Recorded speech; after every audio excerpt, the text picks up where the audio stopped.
Yeah, let's just start with Lana Del Rey. The title is "Did You Know There's a Tunnel Under Ocean Boulevard?" Um, I mean, aesthetically, it's from the album cover. It seems like it's gonna be kind of in line with her more retro sound that people have come to love and expect from her. And I don't know.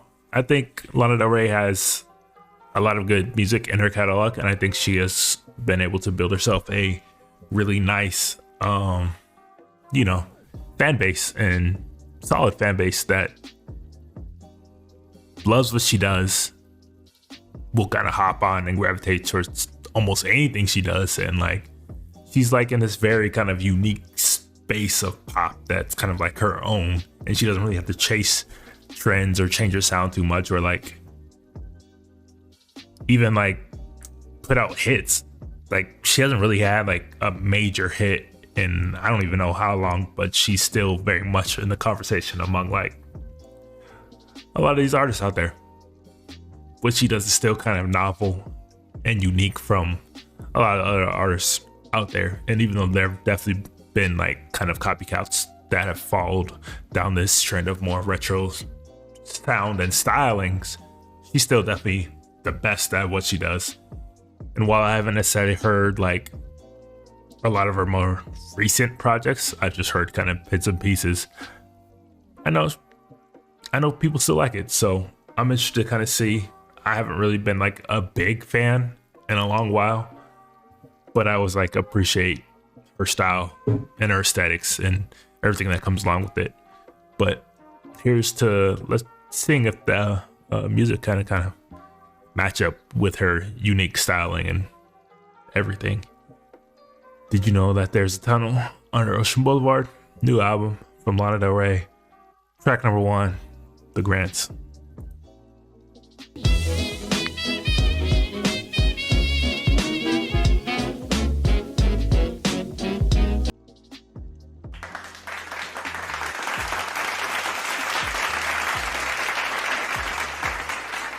Okay. Right off the back, she kind of hits you with like these heavy themes and topics. Not like any of her music has been the lightest kind of listening fare, but she's clearly speaking about like life and death and kind of examining kind of the next steps that you would take. And it's almost like a hymn, like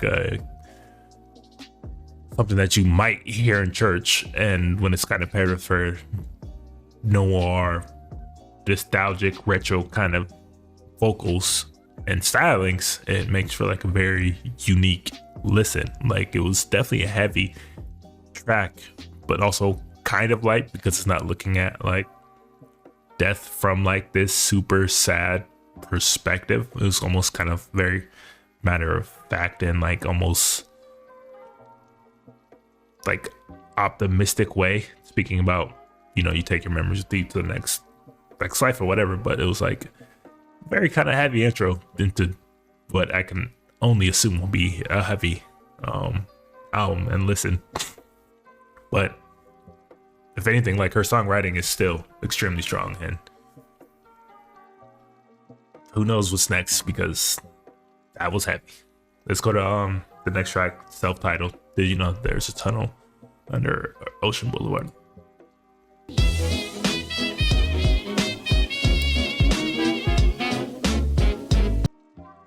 Again, super heavy lyrics. F me to death, love me till I love myself is like, damn.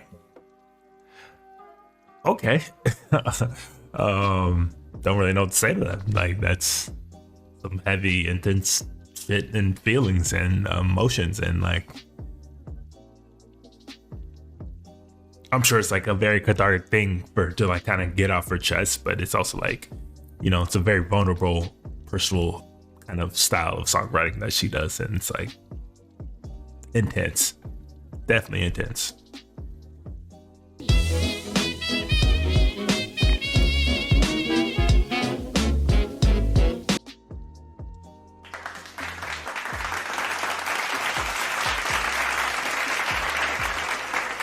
Another very deep, heavy, emotional track, kind of backed by like this beautiful production that's like kind of belying what's like really being said.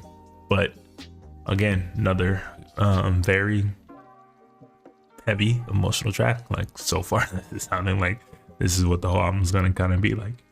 Go to the next track, Sweet.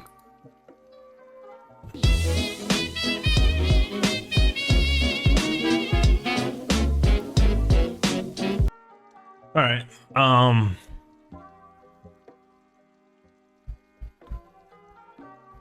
The kind of slow piano ballad style is not my favorite. It's I think it wears out its welcome pretty quickly. Pretty one note, ironically, and it was like, I mean, it's beautiful. It's beautiful. Like, the production is beautiful. The piano playing is beautiful. But I'm also like, I'm not trying to be like sitting in church listening to like a hymn, and that's exactly what it feels like. And if that's kind of what you're like into and like, then this is for you. But a bit too slow for me, and not it. Go to Candy Necklace featuring John Baptiste, who I believe is the lead kind of musician on Late Night with Stephen Colbert.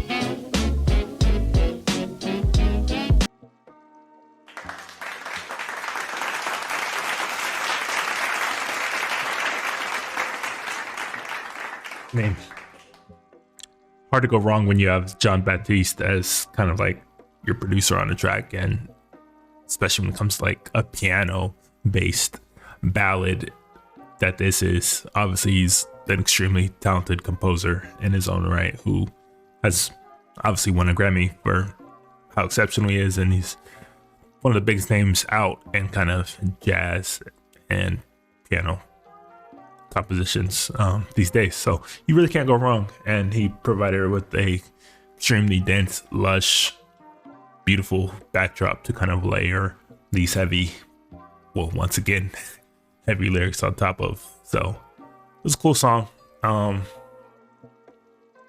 She makes beautiful music. It's hard to say not. Now, is it songs that I necessarily want to keep going back to? Probably not, but they are beautiful. Go to so I've kind of heard about Kintsugi a little bit. People have kind of been talking about it and how emotional it is, but at 6 minutes 18 seconds, I don't think I can give that a listen right now. That's why I skipped the A&W. Some of these tracks are extremely long. I'm gonna keep things moving a little bit, so we'll skip that one right now and go to Fingertips.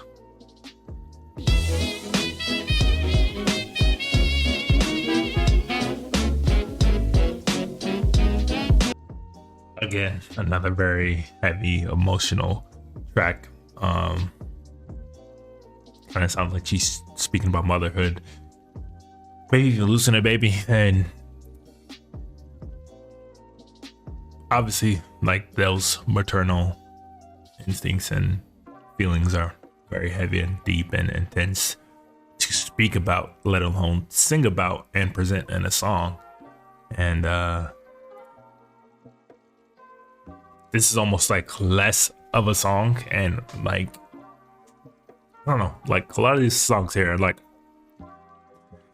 musicality wise, seems like much less important than it is like her telling her story, telling her emotions, and kind of getting those lyrics and tales off of her chest, more so than presenting like a song, like for you to just simply listen to and enjoy. I haven't really heard that once on this track. Everything is super heavy and dense and intense. But let's run through these last few. Let's go to Let the Light In featuring Father John Misty.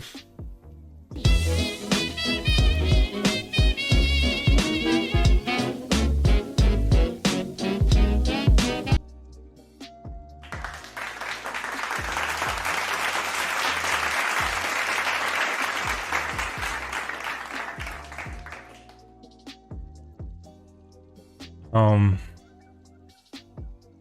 let me get my OBS.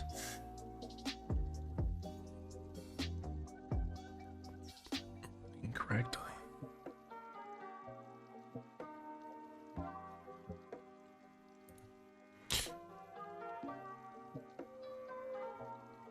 Yeah, I think somehow, some way, this is probably the lightest song that we've heard tonight from this album. I think her and Father John Misty make a great pairing. I think songwriting styles, they match up pretty well. He's got great vocals. She's got great vocals. Yeah, this is probably the easiest listens out of the tracks that we've heard so far. And that's saying a lot. So it was a cool little song.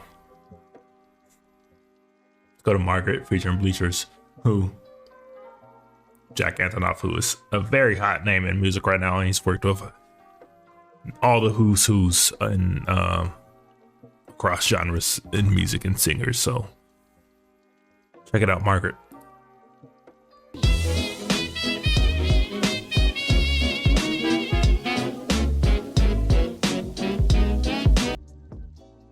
Cool.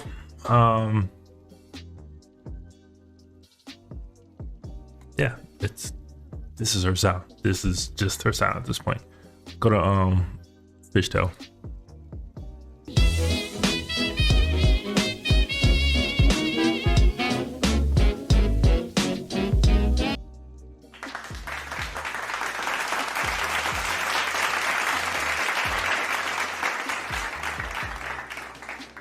I mean, at least production-wise, it certainly injected a bit more energy into the proceedings here. Only took like 14 tracks to get to this point, but it definitely picked things up a tiny bit. But it was nice that they kind of shifted things a little bit. Like, I have no qualms with their vocals or songwriting or anything. I think that's one of her strongest suits. I just think that a lot of her stuff can start to feel a bit samey. Let's go to the last two. Let's go to Peppers.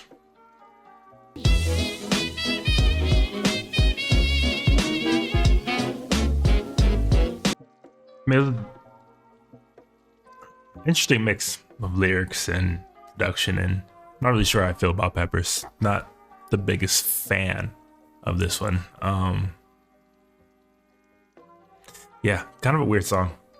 Let's go to the last one. Taco Truck Time, Vimy.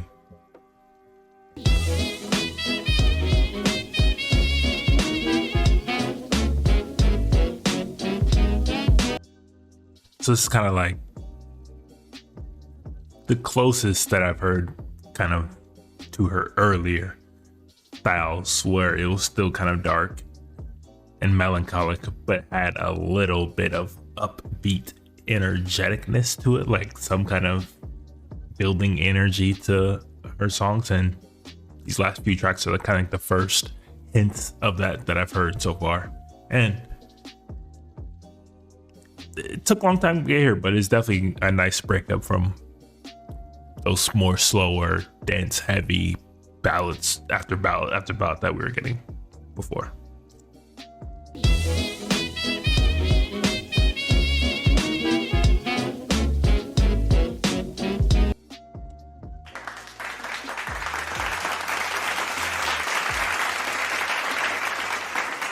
Probably my favorite track that I've heard so far off of the album. Like I said, it had the most elements of kind of like her earlier works, where it wasn't all kind of slow ballads and had a little bit more energy and movement to it. And even though it took like a really long time to get to that point, it was nice to kind of get some of those hints in it. And it was definitely like probably my favorite track that I've heard on here so far. But yeah, that's it for Lana Del Rey's Did You Know That There's a Tunnel Under Ocean Boulevard. Overall thoughts is that like it's a beautiful album. You can't deny that when you mix like this beautiful, haunting production with her kind of wispy, ethereal vocals and intense, heavy, personal songwriting, you get a beautiful work of art. Like, this is what it feels like. Feels like almost more like a performance, and like a statement of art than it is necessarily a musical album. Like, she's always been very visual and cinematic and aesthetic with her music, but with this album right here, I can almost envision the short film or the play or the musical or whatever as it's happening. Like, this is kind of like the perfect soundtrack to those different visual mediums and elements. And like, I wouldn't be surprised if she has like a full short film in the works for this, because it's constructed and presented in kind of that way. We didn't hear every track, but we heard a lot of the tracks, and from what I've heard, it's mostly ballads, mostly these slow, heavy, emotional ballads with like minimal stripped back, laid back production and heavy songwriting, almost like hymns, like the Church of Lana Del Rey, where everything's sad, everything's dark, everything's melancholic, and things aren't looking up too much, you know. And I guess I'm just not in my sad girl era to like really enjoy what she's presenting here. Not to say that it's bad. Like, again, I really appreciate the production, the songwriting, the depths that she went to create this like beautiful work of art, but it doesn't really make me want to go back and listen to it again. From a music standpoint, it's like almost too heavy, too dense, too slow to like want to keep going back and put yourself in kind of that mood and headspace. Now, if you are naturally, automatically like in that headspace, then this is for you. But I think that's a very intense place to constantly be in, and like it doesn't really lend itself to much replayability, in my opinion. But she does have like a very strong following, very strong fan base that I believe will 1000% eat this up and be like, this is the gospel, and like can't tell them otherwise. But for the general listener, I think they're gonna have a hard time kind of like really digging into this music wise, because it is so heavy, it is so dense, it is such full of like these personal stories, tales, lyrics, whatever you want to say. Kind of very much in the line of like Amy Winehouse, Fiona Apple. But those two, while they are known for like their emotional, personal, heavy kind of lyrics and songwriting, there is still a very musicality aspect to their music that allows you to enjoy the songs as just songs. And there's not a lot of that here. So again, I appreciate what she's done. Artistically, it's impressive. It's beautiful. The production is all that. It's just, there's a lot going on, and it's hard to see myself wanting to go back and give this another listen.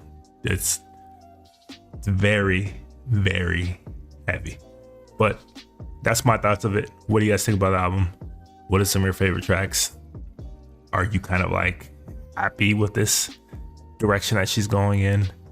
Do you wish she kind of gave you a little bit more like her older style, a little bit more movement, a little more energy to her songs, to her style? Or are you just all for this like this sad girl shit? Let me know in the comments down below.